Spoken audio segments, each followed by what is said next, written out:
What's up, family? This is session 4 of Mini-bytes, and today's theme is authenticity.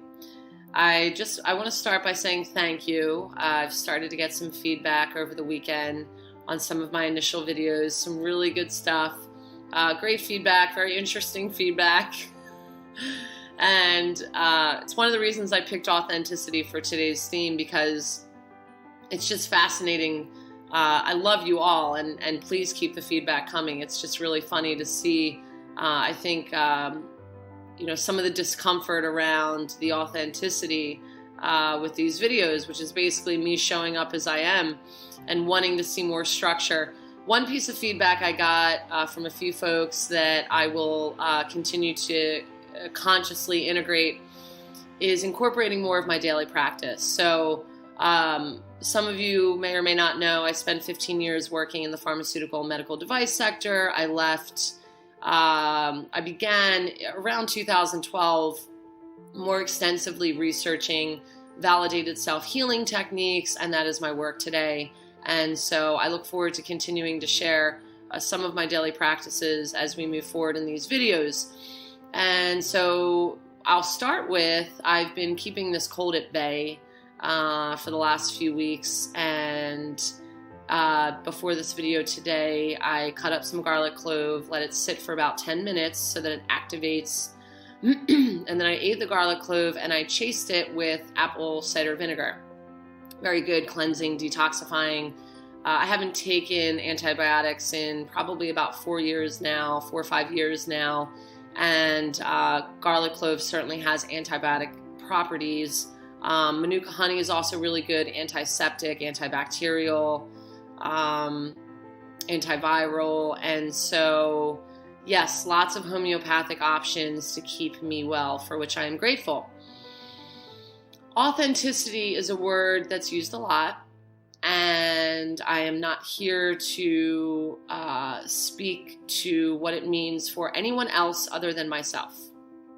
When I was at Pfizer and Boston Scientific and Medtronic, I would always strive to be authentic. I was encouraged to do so, and I did my best. And so therefore I was living authentically at that time. The issue for me was I was not associating with self. So for example, I didn't know what kinds of foods I really liked and my body liked. I didn't know what types of really movement my body liked. I've always been a runner, so that was kind of a given. But outside of that, there was a period of time where I was doing CrossFit. It was really hard for my body, and it was actually impacting my energy levels, and it was lowering my energy. I also didn't really understand my emotions. In fact, I was on many occasions recognized and sort of given accolades for my ability to ignore my emotions. And the emotions are a guidance system. So over time, as I started to dive into more of the validated self-healing technique world, I started to learn how to express myself and my emotions better. And I started to understand what happens when I'm frustrated. What are the symptoms of my frustration? How does that show up in my world? How do I treat myself? How do I treat other people? And all of these things, different types of foods, what foods give me more energy, what foods lower my energy, sleep, how much sleep does my body need to feel good, how much, when is there not enough sleep, what happens when I don't get enough sleep, how long can I go without getting enough sleep, how does it affect my skin, how does it affect my mood.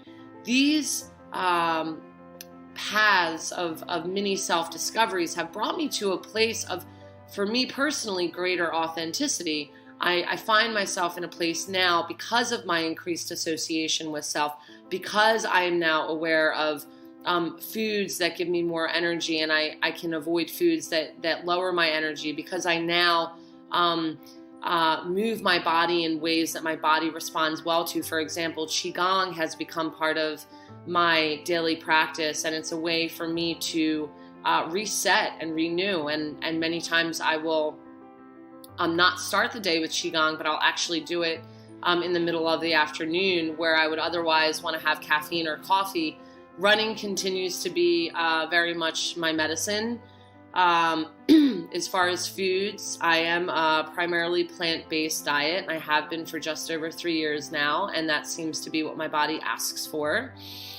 And as far as the emotions, the heart, and the spirit, that's just been a whole other path that hopefully I'll continue to share as we move forward with these videos. And, so I think, why is authenticity important for me? Authenticity is important for me because when I feel that connection with self, when I feel that association with self, when I'm learning more about what my mind, body, and heart need to thrive and how they connect, then I'm thriving here. Then I'm able to go about my day in a way that's more engaged.